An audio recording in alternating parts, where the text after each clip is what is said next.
Perineal massage shine abin da ake kira tausa da ake yi a gaban mace lokacin da take da ciki, cikinta ya kai wata 9, za ta iya fara yin shi a lokacin, za ta dinga iya yin shi kullum sau 2 ko sau 3 yayin da za ta iya.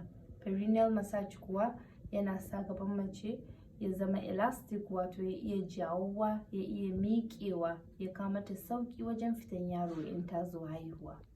Yanda ko za a yi perineal massage shine abin da nake so in gwada nunawa yanzu. Tabbata kina da tsaftan hannu. In kika wanke hannunki kika busar da hannunki sai ki samu oil ko man zaitun, coconut oil, ko kuma duk wani oil dai da zaki yi amfani da shi wanda ba shi da wani abu da aka haɗa shi da shi, ba wani ƙarfi, babu wani ƙamshi da sauransu. Sai ki samu hannunki wanda zaki wannan tausa da shi. Misali in ce hannun dama na, sai in ɗauki wannan hannun dama na, sai ta saka oil a jiki, sai ta dinga murzawa, bari in yi amfani da hannuna saboda in nuna yanda ake yanda perineal massage yake aiki. Misali yanzu in rike hannuna wannan biyu, ke ma ko kai ma ba laifi ku gwada tare da ni. So ko mace ko namiji za ku iya gwadawa don dai kawai ku ga yanda abin yake aiki, kuma yanayin ya nuna muku cewa yin hakan lalle zai kawo bambanci. So yanzu misali bari in gyara zama.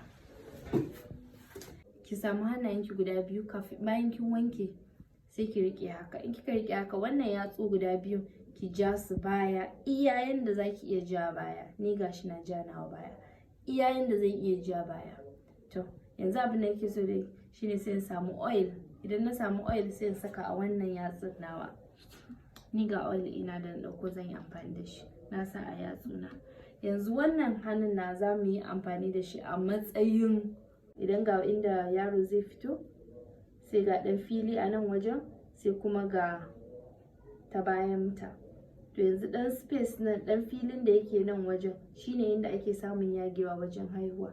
To muna so mu yi ƙoƙarin mu jajja, mu yi tausa a wannan wajen saboda ya sa ya dan jajjawu, ya iya dan ƙara, ya ba da daman da kuma sauƙi wajen wajen haihuwa, wajen fitan yaro, ya kuma rage daman samun yagewa wajen haihuwa. To idan aka sa oil a wannan yatsun, sai a samu nan din, a dinga ja, a dinga matsawa, a dinga yin shi kamar leta U shape haka. Idan aka zo nan tsakiyan, a lotsa haka, a dinga yi ana lotsawa. Za a dinga iya yin wannan abin ne tun daga watan da aka shiga na haihuwa. Za a iya yin shi sau 2 ko sau 3 a rana, yayin da mace za ta iya juran yi. Sannan kuma za ta iya yi wa kanta, ko kuma mai gidanta zai iya taya ta. Idan muka gama haka na ko minti 1 zuwa minti 2, zan nuna muku, ku tabbata cewa yin hakan a kullum sau 2 zai iya taimakawa wajen rage yagewa idan an zo haihuwa. Yanzu kun tuna da farko da na fara na ce ku haɗa hannunku ku ja babban yatsan ku baya. To yanzu wannan yatsa na hannun haguna da na gama mammatsa tsakaninsu, na gama lullutsa, na gama mishi tausa, bari mu gwada ja, mu gwada mayar da shi bayan da muka yi ɗazu, mu ga ko za mu samu bambanci. Sai a ƙara haɗa hannu yanda aka yi da farko, sai a ja su baya, a ja baya, a ja baya, a ja baya, zuwa wani yanayi.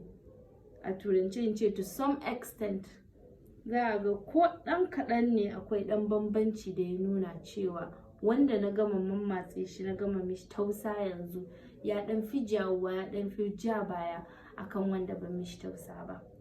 To ki auno cewa wannan kina yin shi kullum, kuma sau 2 sau 3 na minti 2, ko da yaushe na tsawon wata 1. Tabbas za ki ga bambanci